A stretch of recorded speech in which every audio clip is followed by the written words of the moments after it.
जब जुल्फिकार भुट्टो ने ढाका जाकर बांग्लादेशियों से माफी मांगी, बंगालियों को पाकिस्तानियों से किस जुर्म पर माफी मांगनी चाहिए? हमें बंगालियों से मोहब्बत करनी चाहिए। जबरदस्त कॉलम।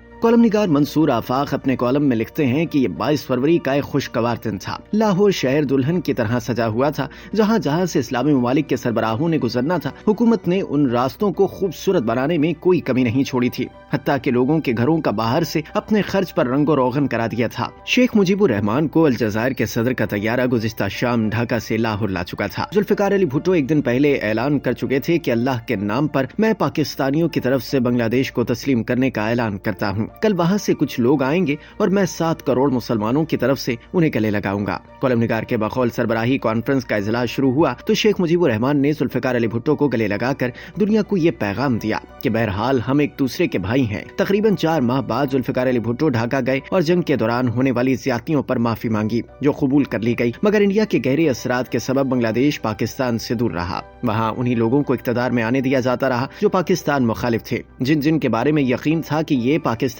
दोस्त हैं, उन्हें फांसियों पर लटकाया जाता रहा। बेशुमार जेलों में फौत हो गए। वहाँ अच्छी मुलाजमतें भी सिर्फ उन्हीं को मिलती थी जिनके बारे में यकीन होता था कि ये लोग पाकिस्तान के खिलाफ हैं। आम मुलाजमतों में भी कोटा सिस्टम रखा गया था कि इन्हीं लोगों के बच्चों को मुलाजमतें दी जाएं जो पाकिस्तान के खिलाफ थे। ये कुछ ज्यादा लोग नहीं थे, मगर इख्तियार पर इन्हीं का कब्जा था और सारी प्लानिंग इंडिया की तरफ से की गई थी कि कहीं ऐसे लोग इख्तियार न आ जाएं जिनके दिलों में पाकिस्तान धड़कता हो। इससे मालूम था कि बांग्लादेश में पाकिस्तान से मोहब्बत करने वाले अक्सरियत में हैं। मंसूर आफाक मजीद लिखते हैं कि बांग्लादेश में पाकिस्तान और पाकिस्तानी फौज के खिलाफ एक बड़ा प्रोपेगेंडा शुरू किया गया था कि 1971 में उन्होंने क्या क्या जुल्म किए। जंग में ना चाहते हुए भी कुछ गलतियां हो जाती हैं, मगर वहाँ के निसाबों में उन गलतियों को ज़रबे दे दे कर बयान किया गया। पाकिस्तान मुखालिफ म्यूजियम बनाए गए, लेकिन हकायक जानने वाले लोग भी अपनी नस्लों को बताते रहे कि ये सारा कुछ सच नहीं। इस सारे खराबे में असल किरदार इंडिया का था। सो वहाँ के अवाम इंडिया से इतने करीब मरासिम के बावजूद इसके हक में नहीं थे। आखिरकार बंगालियों की क़ुव्वत बर्दाश्त खत्म हो गई। अवाम घरों से बाहर निकल आए और भारत नवाज हसीना को बहा ले गए। भारत पेचो ताब खाता रह गया, बल्कि मुसलसल तकलीफ में है। कॉलमनिगार के मुताबिक भारतीय मीडिया ने बांग्लादेश के खिलाफ प्रोपेगेंडा मुहिम शुरू कर रखी है। कभी इल्जाम लगाया जाता था कि वहाँ हिंदुओं के साथ बहुत जुल्म हो रहे हैं। कभी तारीख को मसख करके इल्जाम लगाए जाते हैं कि शेख मुजीबुर रहमान के मुजस्मे गिरा दिए गए हैं। साबिका हुकूमतों ने शेख मुजीबुर रहमान को बांग्लादेश के बानी के तौर पर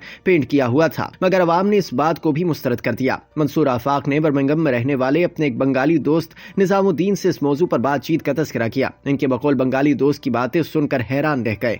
उसने कहा, बेशक 71 में अच्छा नहीं हुआ, मगर सच ये है कि पाक भारत जंग में कुछ बंगालियों ने भारत का साथ देकर अपने मुल्क के साथ गद्दारी की थी। जब भारत ने मशरकी पाकिस्तान पर कब्जा कर लिया तो इसने बांग्लादेश बनवाया। मेरे ख्याल में हम बंगालियों को पाकिस्तानियों से इस जुर्म पर माफी मांगनी चाहिए। जहाँ तक बंगालियों के साथ मुजालिम का ताल्लुक है तो इनमें अक्सरियत उन्हीं की थी जिन्होंने मुल्क से गद्दारी की। हाँ, ये भी होता है कि सूखी लकड़ी के साथ गीली लकड़ी भी जल जाती है। कॉलमनिगार मजीद लिखते हैं कि पहली बार पाकिस्तान और बांग्लादेश के मरासिम में बेहतरी आ रही है। तवील अरसे बाद पाकिस्तान का एक तिजारती बहरी जहाज चंद दिन पहले चिटागोंग की बंदरगाह पर लंगरअंदाज हुआ है और इम्कान है कि दोनों मुल्कों के दरमियान हर साल तकरीबन 2 से 3 मिलियन डॉलर का बिजनेस होगा। ये बात इसलिए भी अहम है कि अगस्त 2022 में बांग्लादेशी हुकूमत ने पाकिस्तानी बहरिया के जहाज PNS तैमूर को अपनी बंदरगाह पर लंगरअंदाज होने की इजाजत नहीं दी थी। तालीम के शोबे में ताल्लुकात बहाल हो चुके हैं। बांग्लादेश की सबसे बड़ी ढाका यूनिवर्सिटी के सिंडिकेट ने फैसला किया है कि अब यहाँ पाकिस्तानी तालिब इल्मों को भी दाखिला दिया जाएगा। ये बात इसलिए अहमियत रखती है कि पहले बांग्लादेश की यह वाहिद यूनिवर्सिटी थी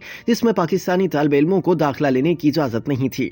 तवक्को है कि जल्द पाकिस्तानी यूनिवर्सिटियों और बांग्लादेश की यूनिवर्सिटियों में भी रवाबित बढ़ेंगे। सकाफती ताइफों की आमदोरफ्त भी शुरू हो जाएगी। पिछले साल हुकूमत पाकिस्तान ने अदाकारा शबनम को बांग्लादेश से बुलाकर सितारा इम्तियाज दिया था। इतलात के मुताबिक इस वक्त बांग्लादेश में सबसे ज्यादा पाकिस्तानी ड्रामे देखे जाते हैं। अगरचे 1971 के बाद वहाँ से उर्दू जबान को खत्म करने की भरपूर कोशिश की गई। मंसूर आफाक ने कॉलम के आखिर में मोहम्मद हसन नामी शख्स की तहरीर को शामिल किया जो शायद बांग्लादेश से ताल्लुक रखते हैं। वो लिखते हैं कि मुल्क के तमाम उर्दू स्कूलों और कॉलेजों को बांग्ला मीडियम में तब्दील कर दिया गया। उर्दू लाइब्रेरियों को लूट लिया गया और उर्दू के नादिर असासों को नजरियातिश कर दिया गया। बेशुमार उर्दू बोलने वालों का कत्लेआम किया गया। लाखों की तादाद में लोगों को पनाह गुज़ीनों के कैंपों में एक गैर इंसानी जिंदगी गुजारने के लिए मुंतकिल कर दिया गया और इन्हें बुनियादी हुकूक से महरूम होना पड़ा। मगर वहाँ उर्दू जबान को खत्म न किया जा सका। मदारिस में जरिए तालीम उर्दू रहा। यूनिवर्सिटियों में भी उर्दू पढ़ाई जाती रही। आज भी गैर इलानिया उर्दू वहाँ की दूसरी बड़ी जबान है। यानी तमाम तर कोशिशों के बावजूद इंडिया बंगालियों के दिलों से पाकिस्तान नहीं निकाल सका। हमें भी चाहिए कि हम बंगालियों से मोहब्बत करें, वही मोहब्बत जो कभी बहैसियत पाकिस्तानी उनका हक था।